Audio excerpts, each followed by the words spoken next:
투자자산까지 했고요. 오늘 유형자산 하겠습니다.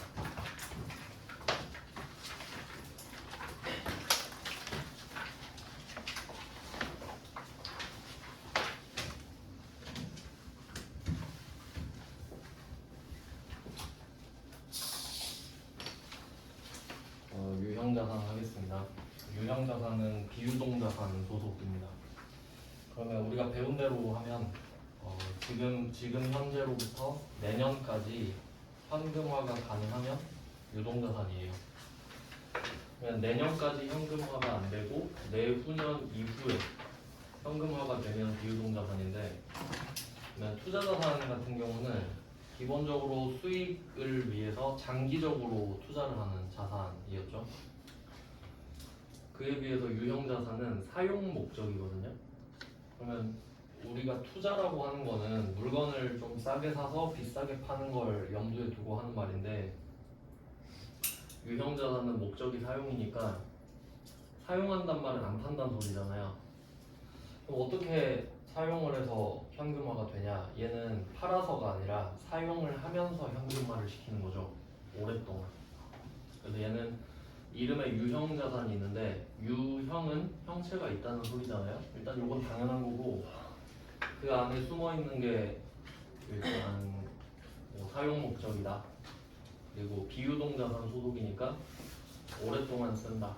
이 정도 키워드가 있겠습니다. 그래서 뭐 목적은 사용이고, 사용인데 비유동자산에 있으니까 오랫동안 사용한다. 그래서 장기 사용이기 때문에 유형자산에서 중요한 이슈가 감가상각입니다. 감가상각.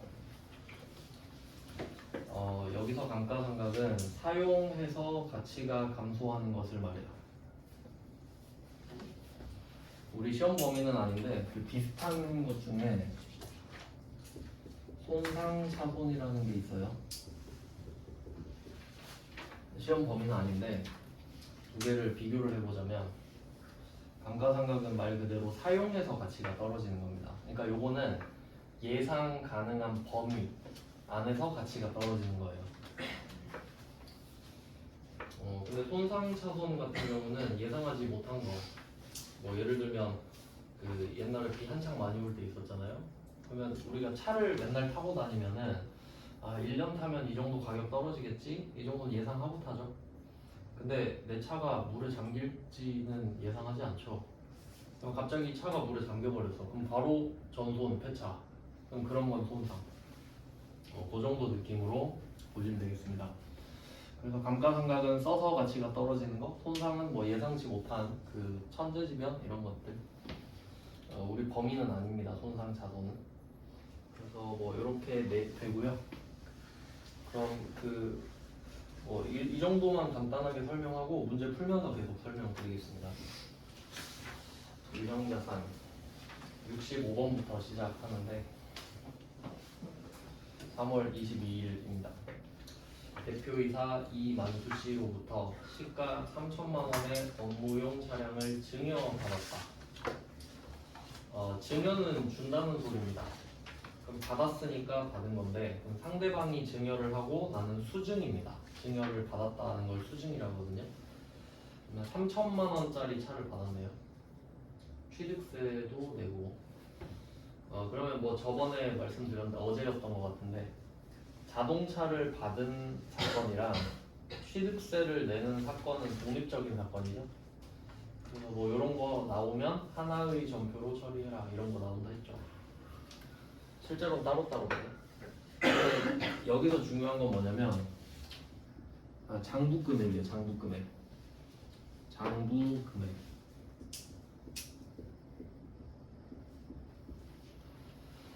그럼 우리 회사에 자동차가 한 대 들어온 거잖아요. 그럼 이 자동차를 장부에 뭐라고 쓸 거냐? 이게 문제 같아요. 장부금액. 그러면 첫 번째는 취득금액입니다. 취득원가, 취득금액 같은 말이죠.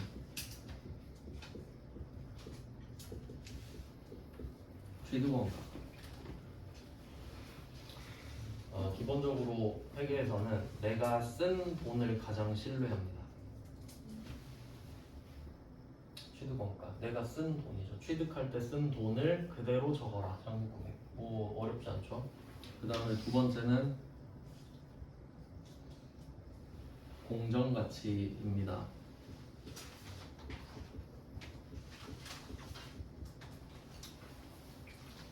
회계에서는 공정가치라고 그러고요.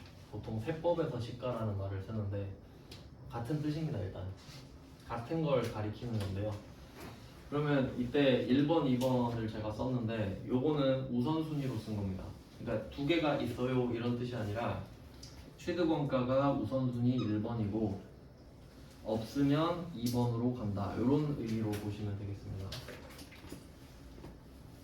그러면 둘 다 있으면 취득원가를 쓰는 거겠죠. 근데 취득원가가 없으면 공정가치를 써라 이렇게 됩니다. 그러면 지금 상황으로 예를 들어볼게요. 지금 차를 받았잖아요. 시가 3천만 원인데 그럼 이 시가를 어떻게 찾았냐라고 생각해 보면은 아마 이렇게 구했을 것 같아요. 그 중고차 사이트 있죠. SKN카 거기 들어가서 같은 연식의 같은 모델의 같은 비슷한 키로수 이런 차들을 검색을 해서 대충 평균값을 구한 거겠지. 그래서 지금 이 정도면 한 3천만 원의 거래가 되더라. 이거 줄게. 이런 상황이에요.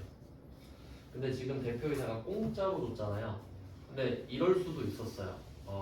이거 3천만 원에 거래되는 건데 2천만 원에 팔게. 그럴 수도 있죠. 그럼 우리는 그때 2천만 원을 줘야 되는 거잖아요. 그럼 그때는 그 자동차의 장부 금액이 2천만 원이에요. 취득원가가 2천만 원이니까. 그러면 공정가치는 3천만 원이고 취득원가는 2천만 원이죠? 둘 다 있는 거잖아요. 근데도 취득원가를 써야 된다는 거지. 우선순위니까.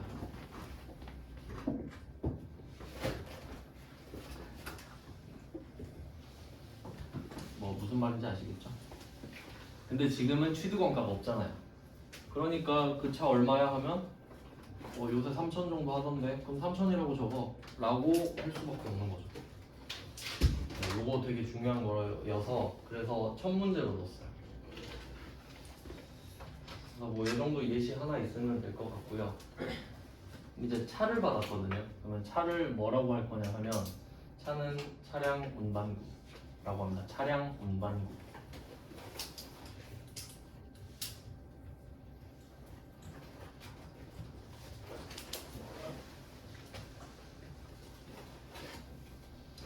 여기서 중요한 게 3천만 원을 쓰라 이거죠. 근데 여기서는 어차피 금액이 3천만 원 하나밖에 없잖아요. 근데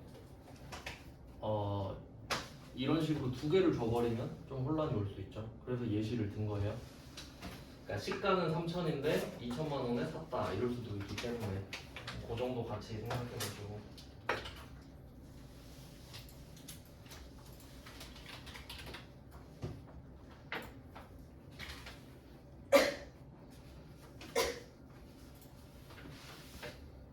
잠깐만요. 프린트 한 장 갖고 올게요.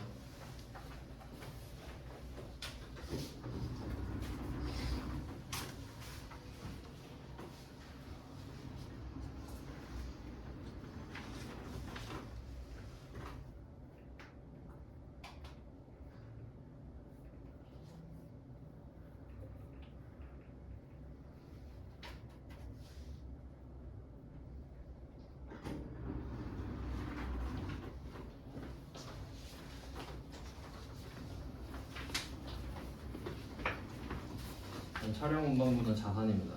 바퀴 달린 거 다 차량 운반구라고 하고요. 그럼 이때 3천만 원의 자산이 증가했어요.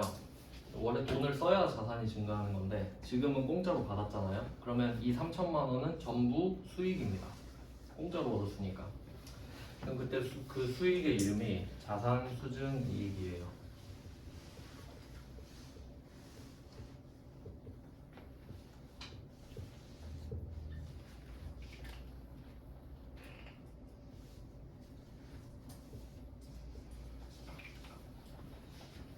이렇게 일단 차 받은 거는 이렇게 회계 처리가 되겠죠. 3천만 원어치 기분이 좋아요. 근데 원래 이게 끝이어야 되는데 굳이 취득세를 지금 집어넣은 거죠. 그러면 차는 공짜로 받는데 그 우리 회사로 이름으로 등록을 해야 되니까 취득세를 내야죠. 7%딱 맞네요. 이때 210만 원이 추가되겠죠. 취득 부대 비용이니까.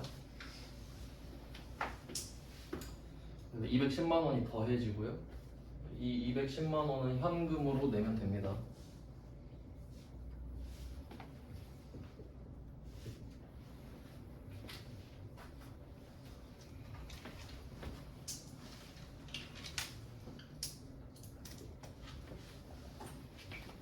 그래서 두 개를 억지로 지금 합쳐놨죠. 그래서 취득세가 나왔는데 요거는 다 공통적일 건데요. 뭐 건물이나 땅을 취득해도 취득세를 내죠. 근데 여기서 취득세는 세금보다는 취득 부대 비용으로서 기능이 더 크기 때문에 그냥 취득 부대 비용입니다. 세금 이전에. 그래서 취득세를 넣어놨고 다음 문제가 66번이잖아요. 이 66번에는 자동차세를 넣었어요. 자동차세. 그래서 이 두 개를 비교해 볼게요. 취득세랑 자동차세. 그러니까 자동차에 대한 취득세와 자동차세를 생각해 보면 취득세는 취득 부대 비용입니다. 취득세를 안 내면 취득할 수가 없어요. 그리고 자동차세는 반대로 취득을 했기 때문에 내는 거죠. 내 거니까 자동차세 내는 겁니다. 약간 재산세 같은 느낌이 있죠. 그러면 66번에 나오는 자동차세는 취득 부대 비용이 아니죠. 얘는 비용입니다. 그래서 요거를 비교해서 같이 써보면은 그러니까 취득세, 자동차세 이렇게 되는데 비용 처리를 해야 돼요. 이름은 세금과 공과를 씁니다. 세금과 공과금이라는 뜻인데 그럼 이제 이 자동차세가 붙는 게 공장차일 수도 있고 본사차일 수도 있잖아요. 근데 66번에서는 제조 공장에서 원재료 운반에 사용하는 트럭이니까 500번 세금과 공과를 씁니다.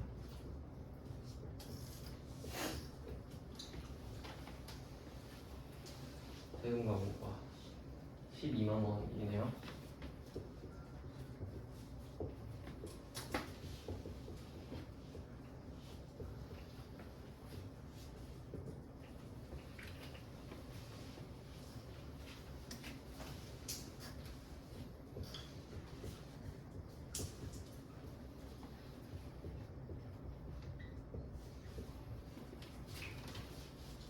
그래서 같은 세금인데 회계 처리가 다릅니다. 그러니까 이거는 그 자동차세와 재산세라서가 아니라 그 세금을 언제 내느냐에 대한 게 중요하죠.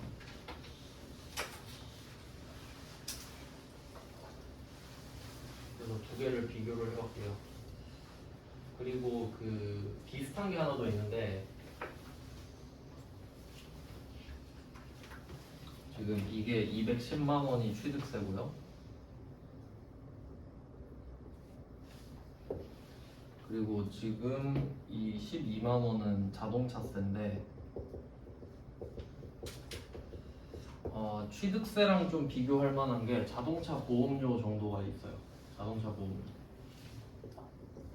이건 뒤에서 따로 나옵니다. 자동차 보험료는. 네, 생각 한번 해보고 갈게요.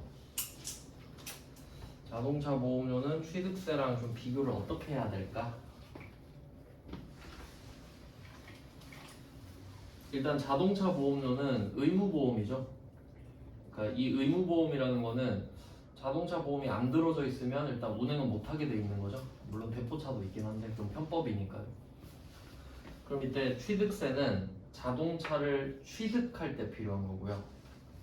자동차 보험료는 운전을 할 때 필요한 거죠. 근데 회계에서는 운전을 하냐 그게 중요한 게 아니라 취득이 중요한 거죠. 그래서 자동차 보험료는 취득 부대 비용이 아닙니다. 그러니까 만약에 극단적인 예를 들어서 내가 그냥 그 뭐 클래식카 있죠, 옛날 차를 그냥 사서 마당에 놔두고 싶어요. 안 탈 거야. 어차피 안 굴러가요. 막 한 70년 된 차야. 그럼 취득하려면 취득세 내야 될 거 아니에요. 일단 취득했으니까. 근데 이거에 대해서 보험료 낼 필요 없죠. 뭐 그런 느낌이거든요.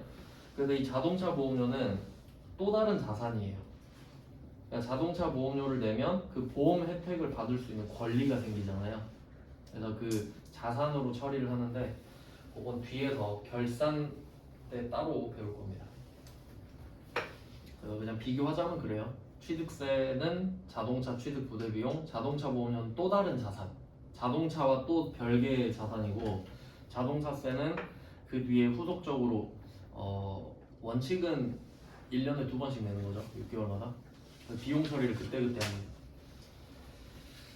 네, 그런 내용이 있고요. 그리고 이게 감가상각이랑 이어서 또 생각을 할 수 있는데 어떻게 생각을 해야 되냐면 취득세는요. 자동차 한 대마다 딱 한 번 냅니다. 취득할 때 한 번만 내면 되니까. 그러면 이때 감가상각은 뭐 이따가 또 하는데 뭐 예를 들면 보통 자동차 5년으로 나오거든요. 문제 나오면은. 그러면 이때 이 자동차 3천만 원짜리를 샀는데 뭐 소나타 정도라고 치면 이걸 앞으로 몇 년 탈지 모르잖아요, 사실. 근데 그냥 언젠간 폐차를 할 거 아니에요, 차를 샀으면은. 근데 그거를 그냥 5년 동안 압축적으로 회계 처리를 하자 이거거든요. 보통 그냥 n빵 쳐가지고 5로 나누는 거예요. 그러면 600만 원 나오죠. 그럼 1년에 가치가 얼마나 떨어지든 간에 그냥 우리는 장부상에 600을 빼요. 그렇게 5번 빼면 5년 뒤에 이 차는 빵원이 되죠. 그리고 그 차를 그냥 계속 타면 돼요. 어차피 이 차가 가치 감소하는 거를 5년 동안 다 털어버렸으니까. 그래서 그냥 미리 털어놓고 그냥 계속 타는 거예요. 그게 감가상각이거든요. 그러니까 우리가 일상적으로 쓰는 감가상각이랑 느낌은 좀 달라요. 그러니까 회계 처리 방법 정도이고요. 그리고 감가상각은 가정이죠. 실제 상황이 아니지. 그냥 5년 동안 600씩 떨어진다고 하자 이런 거기 때문에. 근데 이때 이 취득세는 내가 자동차를 몇 년을 타든 간에 취득세를 한 번 내야 이 차를 탈 수 있잖아요. 그러면 이 취득세를 차값에 붙여가지고 같이 얘도 n빵을 치는 겁니다. 5로 나눠서 얘도 같이. 그러니까 그런 개념인 거죠. 그러니까 감가상각은 약간 느낌이 할부의 느낌이 할부. 근데 취득세를 딱 한 번만 내는 건데 굳이 일시불로 할 필요 없잖아요. 계속 타면서 내는 거니까. 그래서 차값에 붙여서 차값이랑 같이 감가상각하면 되겠다. 약간 이런 느낌이고. 근데 그에 비해서 세금과 공과 얘는 1년에 2번씩 내는데, 근데 1월에 내면 한 9% 깎아주거든요. 그래도 원칙은 1년에 2번인데 1년에 한 번 뭐 낸다고 쳐도 계속 나오잖아요. 1년에 한 번씩. 그럼 얘는 할부로 하면 안 돼요. 그러니까 뭐 굳이 좀 비유를 하자면 우리가 그 비싼 물건 살 때랑 비싼 거, 그러니까 오래 쓰는 거, 뭐 맥북 샀다 이런 거. 그러면 내가 맥북을 사면 1, 2년 쓰고 버릴 거 아니잖아요. 일단 오래 놔둘 거잖아요. 그럼 오래 쓸 거야. 근데 이 맥북을 내가 일시불로 지금 사는 거는 좀 효율적이지 않죠. 앞으로 난 계속 쓸 건데. 그러면 쓰면서 내는 게 맞잖아요. 근데 그에 비해서 비싼 거는 그러면 할부를 하는 게 적절할 것 같은데. 네, 마트에 가서 장 보는 걸 생각해 볼게요. 마트에 가서 장을 봐요. 그럼 내가 마트에서 장을 일주일에 한 번씩 본다고 할게요. 그럼 한 달에 4번 하잖아요. 근데 그거를 갈 때마다 6개월 할부를 하고 있는 거야. 그것도 적절하지 않죠. 그러면 그렇게 좀 자주 발생하는 지출 같은 경우는 일시불로 하는 게 맞잖아요. 그러니까 그런 느낌인 거지. 그래서 이때는 취득세가 비싼 거 오래. 왜냐면 한 번 내고 계속 타니까. 그러니까 취득세도 차값에 붙여서 할부로 끊어주는 느낌이고, 근데 자동차세는 1년에 한 번씩 계속 내야 되잖아요. 그럼 얘는 그때그때 비용 처리를 해라 이거지. 그러니까 바로 비용 처리하는 건 일시불의 느낌인 거예요. 그래서 좀 자주 싼 거 자주 지출이 발생하는 것들은 일시불로 하는 게 적절하지 않나. 뭐 대충 적절한 예시는 아니지만 굳이 비유하자면 그렇습니다. 그래서 그런 성격 때문에 차이가 나는 거라고 보시면 돼요. 네, 그래서 두 개 뭐 기본적인 거 해봤고, 그 다음에 67번 할 차례인데요. 67이랑 68은 연결해 놓을게요. 똑같은 문제입니다. 67번, 68번. 이거 중요한 문제예요. 67번을 일단 대표로 보겠습니다. 67번이 10월 1일에 한섬자동차로부터 업무용 승용차를 매입했대요. 받은 게 아니라 샀답니다. 그리고 여기서 포인트는 의무적으로 취득해야 하는 공채예요. 의무적으로. 그러니까 약간 좀 더 과장하자면 강제로 사야 되는 공채. 여기서 공채는 그 공공기관이 발행한 채권을 말해요. 그러니까 지방자치단체. 그러니까 여러분이 광주광역시민 소속으로 자동차를 사면은 광주광역시가 발행한 채권을 사야 돼요. 이 말은 돈을 빌려줘야 된다는 소리지. 그게 법으로 정해져 있어요, 그냥. 그래서 싫은데도 해야 돼요. 그러니까 의무적으로 취득해야 한다라고 하고 있습니다. 실제로 그렇습니다. 그럼 이때 대금 20만 원을 현금으로 지급했다고 하거든요. 그럼 일단 이건 팩트니까 바로 적어볼게요.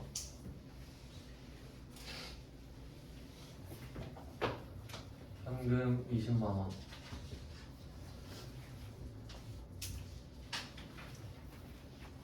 현금 20 줬습니다.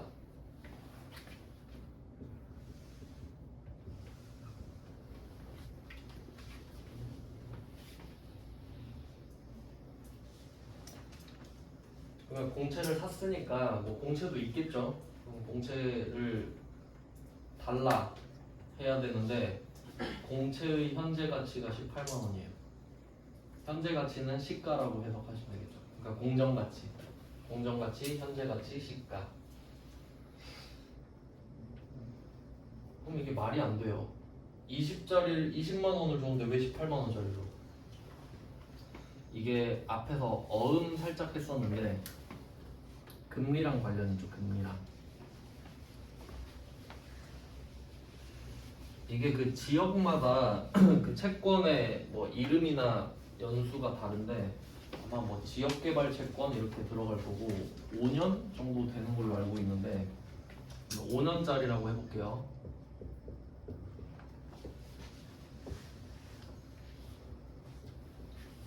이렇게 있다고 하면 지금 현재 이 공채를 취득하는 거예요. 강제로. 그러면 내가 이때 현재 가치를 보니까 18만 원이더라 이거예요. 시장에 가보니까. 그리고 이 채권에는 20만 원이라고 써 있습니다. 그 이유는 5년이 지나면 20만 원을 받을 수 있기 때문이죠. 그러면 이 말은 5년이 지나야 20만 원을 받을 수 있다는 소리거든요. 근데 이제 금리가 꽤 높아졌잖아요. 지금 금리로 하면 차이가 또 엄청 많이 나는데, 그러면 지금 금리가 3%라고 가정해 볼게요. 그러면 지금 현재가 100%라고 하면 현재가 100%예요. 그러면 1년 뒤에는 103%가 되잖아요. 그러니까 곱하기 1.03을 한단 말이죠. 103%가 돼야 되니까. 근데 이게 해마다 곱하기 1.03을 해야 되잖아요. 복리로 가니까 1.03에 또 1.03 계속 곱해지죠. 그러니까 결과적으로 1.03에 5승이 곱해져야 되는 거죠. 한 번, 두 번, 세 번, 네 번, 다섯 번. 그러니까 이 현재 18만 원에 1.03에 5승을 곱한 게 20만 원이라는 소리예요.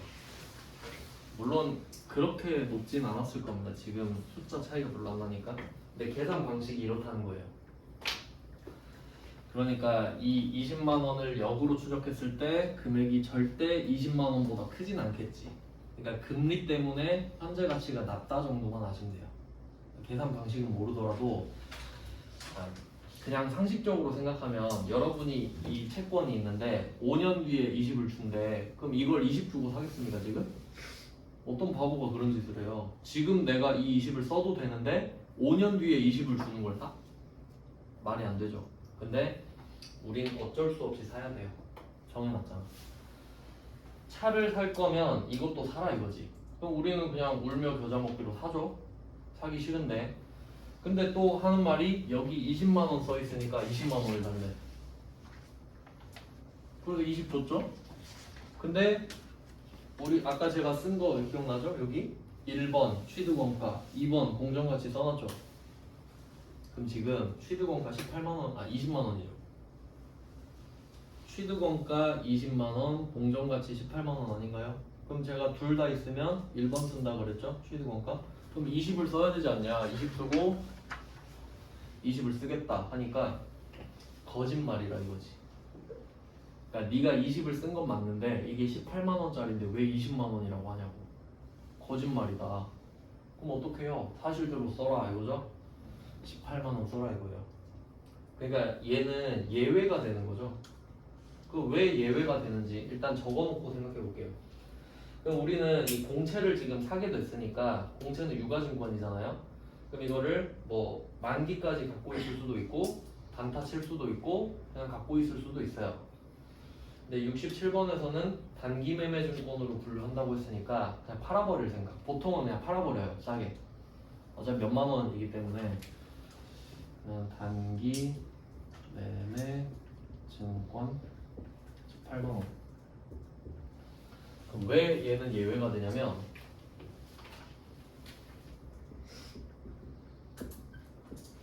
아까 제가 썼던 그 예시 있잖아요. 장부금액에 1번 취득원가, 2번 공정가치를 쓸 때는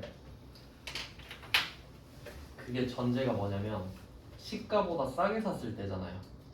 그러니까 아까 예시 들었던 게 자동차 시가가 3천만 원인데 취득을 2천에 했을 때. 왜냐면 그 정도는 일어날 수도 있는 거죠. 아는 사람한테 좀 싸게 살 수 있잖아요. 근데 비싸게 살 일은 잘 없지. 저라면 안 살 거예요. 그러니까 지인이 3천만 원짜리 차를 나에게 4천에 팔겠대. 그럼 안 사면 되잖아요. 뭐하러 사요? 그럴 일이 없잖아요, 현실적으로. 그러니까 전제가 싸게 샀을 때인 거지. 근데 지금 비싸게 샀죠. 비싸게 사는 일이 현실적으로 안 일어나죠. 근데 안 일어났는데 왜 일어났냐? 법으로 강제하고 있으니까. 어쩔 수 없잖아요. 그러니까 어쩔 수 없으니까 예외가 돼요. 그래서 비싸게 살 때는 깨질 수도 있구나 정도. 그래서 유일한 예외가 되거든요. 이거 말고는 그럴 일이 없어요. 나오는 문제 중에서는. 그러면 문제가 2만 원을 더 비싸게 샀기 때문에 2만 원이 손실의 느낌이 나잖아요. 사자마자 기분이 나쁘죠. 하지만 취득할 때 비용을 인식할 수는 없습니다. 취득할 때 비용을 인식할 수가 없어요. 그 이유는 앞쪽에서 비용할 때 말씀을 드렸었는데 원래 비용은 수익이 나야 발생할 수 있는 거예요. 그러면 이 2만 원을 어떻게 할 거냐면 일단 2만 원이 부족하니까 써볼게요. 2만 원이 부족해. 그럼 이게 뭐냐? 일단 사자마자 손해를 본 건 맞죠? 그러면 친구가 물어봐요. 왜 그 2만 원을 손해보고 있냐? 나 차 필요해서 사야 된다고. 차를 살 때 2만 원 손해를 안 보면 못 산다. 그럼 이 2만 원은 취득 부대 비용이에요. 차 살 때 필요한 돈이잖아요. 그래서 이게 좀 약간 느낌이 어떤 거냐면 우리가 65번 문제를 풀 때 65번 문제에서 취득세 나왔잖아요. 취득세는 그냥 내라고 하니까 내는 거죠. 근데 이것도 손해 맞죠? 근데 취득세는 뭔가 좀 자연스럽다. 그럼 취득세 내야 되는 거 아니야? 이런 느낌인데 공채는 우리가 익숙하지가 않죠. 근데 어떻게 보면 공채는 엄청 선녀 같은 존재예요. 취득세는 야 그냥 210만 원 갖고 와 이거죠. 근데 공채는 야 18만 원짜리 줄 테니까 20만 원만 줄래? 이런 데잖아요. 그러니까 알고 보면 착한 애라니까. 취득세에 비하면 2만 원밖에 안 뜯어가잖아요 얘는. 근데 결과적으로 취득세랑 이 손해보는 2만 원 둘 다 차 살려고 그러는 거죠 지금. 그러니까 이 2만 원도 계정 과목이 차량 문방구예요. 이 2만 원 내야 자동차 살 수 있죠. 그러니까 이 2만 원도 취득 부대 비용인 거지. 그래서 차량 운반구가 되거든요. 되게 좀 특이한 구조가.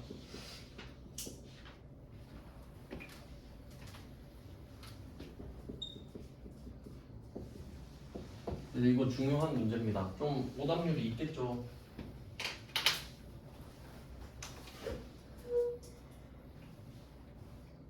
그래서 뭐 67번 풀 줄 알면은 그 밑에 68번 똑같은 문제라 했잖아요. 진짜 똑같습니다. 68번은 그냥 눈으로 한번 볼게요. 68번도 차를 구입하는 과정에서 이런 말 하는데, 그러니까 이 67번과 68번에서 제일 중요한 문구가 뭐냐라고 하면 67번은 승용차를 매입하면서 인 거죠. 승용차를 매입하면서 이 돈을 썼으니까 승용차다 이 말이지. 그럼 68번은 화물차를 구입하는 과정에서니까 화물차죠. 근데 화물차든 승용차든 차량 운반구, 뭐 이게 핵심이에요. 그러니까 앞에서 비슷한 게 뭐가 있었냐면 원재료를 수입하는 과정에서 이런 거 있었고, 상품을 매입하는 과정에서 이런 거 있었죠. 그러니까 다 그게 답인 거 아니에요. 취득 부대 비용이니까. 그러면 68번은 87만 원 줬어요. 87만 원 현금 줬어요. 근데 여기 78만 원이야 시세가. 그럼 우리는 기분이 안 좋겠죠? 9만 원 안 좋잖아요. 그럼 그 기분이 안 좋은 금액이 자동차라 이거예요. 근데 68번을 넣은 이유는 매도 가능 증권을 넣었죠? 우리 어제 배웠던 것 같은데 매도 가능 증권인데 뒤에 투자자산 써 있죠. 숫자 큰 거. 이렇게 장난을 치면 디테일이 더 들어가잖아요. 단기 매매 증권은 하나밖에 없는데 매도 가능 증권은 2개 아닙니까? 숫자 작은 거 큰 거. 그러니까 요것 때문에. 그럼 이걸 보면서 이 매도 가능 증권 대신에 만기 보유 증권이 들어갈 수도 있는 거구나까지 생각을 하면 완벽하죠. 그러니까 공채가 채권이기 때문에 유가증권에 해당하는 계정 과목이 다 들어갈 수 있겠구나. 이걸 생각해 보시라고 2개를 넣은 거예요. 왜냐면 지금까지 만기 보유 증권이 나온 적은 없는데 나올 수도 있다는 걸 말씀드리려고. 그래서 뭐 2개 정도로 패턴을 찾아보시고, 네, 여기서 조금 문제를 어렵게 내면요, 그 65번이랑 67번을 섞어서 낼 수 있거든요. 그리고 또 억지 부리면서 하나의 점표로 처리할 것 이러면 되잖아요. 그러면 어떻게 되냐면 65번에 취득세가 210만 원이잖아요. 그리고 67번에 손해본 금액이 2만 원이잖아요. 차량 운반구가 총 212만 원이죠. 그렇게 될 수도 있지. 왜냐면 차를 받는 건 따로고 취득세 내고 공채 같이 샀다고 이럴 수도 있잖아요. 그러니까 그거까지 대비하면 완벽해요. 그러니까 어차피 취득세든 손해보는 2만 원이든 차 때문에 손해봤다. 이렇게 생각을 하셔야 돼요. 네, 그래서 67, 68 중요한 주제고요. 저는 이걸 채권 강제 매입이라고 그냥 부르는데, 그러니까 어떤 말을 했을 때 무슨 주제인지 정도만 아시면 됩니다. 네, 2개를 봤고요. 여기는 좀 차에 관련된 내용들이었습니다. 차 관련된 거는 취득세, 자동차세, 공채 이 정도 봤고, 그 다음에 69번 갈게요. 69번은 에어컨 샀다고 합니다. 사무실에서 사용할 에어컨을 샀다고 해요. 그러면 이 에어컨도 한번 생각해 보면은 에어컨도 자동차랑 마찬가지로 한 번 사면 꽤 오래 쓴다고 생각하는 물건 중에 하나입니다. 근데 이게 상대적이에요. 뭐 어떤 걸 보고 알 수 있냐면 이 69번 마지막에 보면은 에어컨은 자산으로 처리할 것 돼 있죠. 이거 보고 에어컨이 자산이지 뭐 이게 당연한 거 아닙니다. 비용으로 처리할 수도 있습니다. 그걸 한번 생각해 볼게요. 사용 목적인데 기간에 따라 달라지는 거거든요. 사용할 건데 단기가 있고 장기가 있다고 볼게요. 보통 단기, 장기 이렇게 말을 하면은 장기가 1년 이상입니다. 장기는 1년 이상. 장기 할부가 1년 넘어갈 때 장기 할부거든요. 그러면 단기가 있고 장기가 있다 했을 때 단기는 그냥 비용 처리합니다. 비용 처리예요. 예를 들면 이 보드마카를 생각하면 돼요. 보드마카 이거 그 기준을 어떻게 생각하면 되냐면 12월 31일에 결산을 하잖아요. 그러면 12월 31일에 이게 있을 건지 생각해 보면 돼요. 그러니까 지금 제가 쓰고 있는 얘는 며칠 쓰고 버릴 거거든요. 그럼 12월 31일까지는 없겠죠. 그럼 어차피 그때 없을 거 아니에요. 그럼 지금 없다고 해도 되지.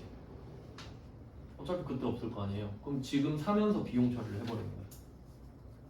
그러니까 예를 들어 얘가 1,000원이라고 해봐요. 1,000원. 그럼 1,000원에 사서 자산 처리를 했다고 할게요. 이름 비품이에요. 비품. 그럼 얘를 비품으로 했는데 제가 하루를 썼어요. 내 생각에 한 20% 쓴 것 같아. 그러면 200원을 까요. 200원 자산 까서 비용 처리를 하는 거예요. 소모품비 이렇게. 또 하루 쓰고 또 200원 까요. 세 번째 날은 잃어버린 거예요. 그럼 600원 까요. 번거롭죠. 그러니까 그냥 사자마자 비용 처리. 그럼 이거를 얼마를 쓰든 잃어버리든 상관없잖아. 어차피 사면서 비용 처리를 했으니까. 그런 느낌이고요. 근데 오래 쓸 것 같아. 에어컨, 차 살 때. 뭐 차 살 때 1년 타고 버려야지 이런 사람 없죠. 그래서 장기로 쓸 때는 자산으로 하잖아요. 근데 그 자산이 유형 자산이지. 사용 목적인데 형체가 있으니까. 그래서 자산으로 처리를 해요. 이렇게 자산으로 해놓고 이걸 비용 처리를 천천히 하는 거죠.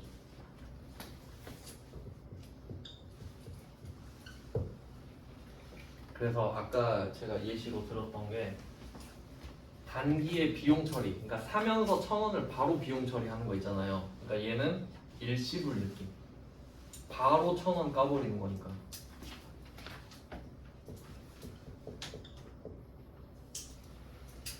근데 오래 쓸 거잖아요. 오래 쓸 거. 그러면 자산으로 일단 해놨다가 쓴 만큼만 비용 처리하는 거예요. 쓴 만큼만. 그럼 이건 약간 할부 느낌 나죠. 오래 쓸 거니까 야금야금 비용 처리하는 거예요. 쓴 만큼만.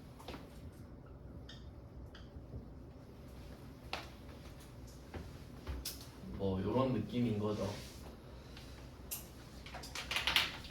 그러면 이제 이 설명을 들어도 아니 에어컨은 오래 쓰는데요? 이럴 수 있잖아요. 그냥 극단적인 예를 들어서 뭐 이제 유행은 다 같지만 비트코인 채굴을 한다. 여러분이 비트코인 채굴을 하는 거예요. 그래픽 카드 싹 쓸어가지고 컴퓨터 쫙 돌려놓고 열이 많이 나니까 에어컨 틀어놔야 될 거 아니에요. 하루 종일 틀어놔야 될 거 아니에요. 하루 종일. 18도로 하루 종일 틀어놓으면 얼마나 쓰겠어요? 1년 안짝으로 쓰고 갖다 버려야 될 수도 있죠. 그러면 그런 용도로 쓰는 에어컨이라면 비용 처리일 수도 있는 거죠. 그러니까 컴퓨터로 예를 들면 되는데 컴퓨터. 여러분이 컴퓨터를 집에서 쓰려고 퍼스널 컴퓨터를 그냥 PC를 샀어요. 그러면 뭐 애지중지까지는 아니어도 그래도 뭐 막 쓰진 않을 거 아니에요? 내 거니까. 근데 PC방 컴퓨터는 그거 아니죠. PC방 컴퓨터는 수명이 더 짧을 거 아니에요. 그러니까 PC방 컴퓨터는 비용 처리가 될 수도 있지.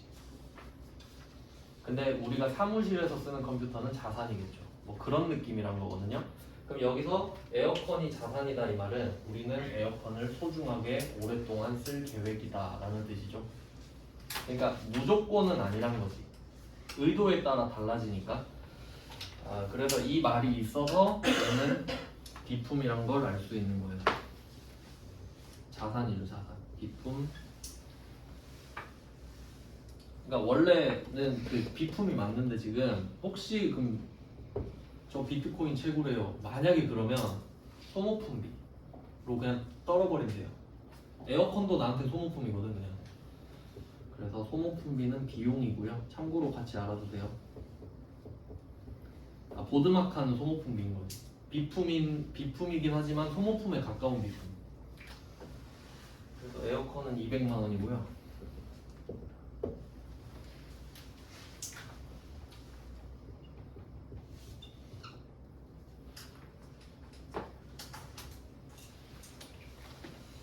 자, 그러면 그 취득 부대 비용 할 때 언제까지 더할 거냐도 되게 중요한 거거든요. 그러니까 취득 부대 비용인지는 알겠어. 그러면 도대체 언제까지 더하냐고. 우리가 자산을 살 때 그 자산한테 바라는 상태가 있거든요. 그러니까 여러분이 에어컨을 샀으면은 리모컨을 딱 눌렀을 때 찬바람이 나오는 걸 바라잖아요. 근데 에어컨만 딱 사잖아요. 찬바람 안 나오고 실외기 설치해야 될 거 아니에요. 그래서 설치까지 해달라고 기사님을 부른 거죠. 그래서 설치비가 25만 원이 나온 거예요. 이때 이 25만 원은 취득 부대 비용이 맞죠. 그러니까 에어컨의 취득은 끝났지만 사실상 취득은 끝났죠. 집에 갖다 주면 끝나니까. 하지만 우리가 원하는 건 찬바람이 나오는 거니까 설치 비용까지 더 해야 되는 거예요. 내가 원하는 에어컨은 찬바람이 나오는 에어컨이니까. 그래서 원재료 같은 경우는 원재료가 내 창고 앞에 있어야 되잖아요. 그러니까 운반비를 더하지. 뭐 그런 내용인 거예요. 네, 뭐 그래서 나머지 결제는 에어컨 가격이 200만 원인데 얘는 2주 후에 지급하기로 했으면 외상이죠. 외상 미지급금. 원재료가 아닌 외상이니까. 그리고 돈을 아직 안 줬으니까 거래처를 써야겠죠. 수연전자라고 쓰겠습니다. 수연전자한테 200만 원을 안 줬고 그 이유가 원재료는 아니다 라는 거죠.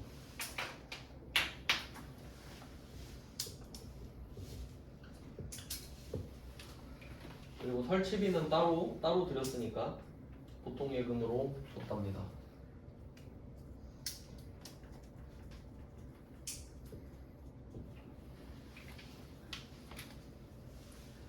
네, 이렇게 해놓고 좀 쉬다가 계속 보겠습니다.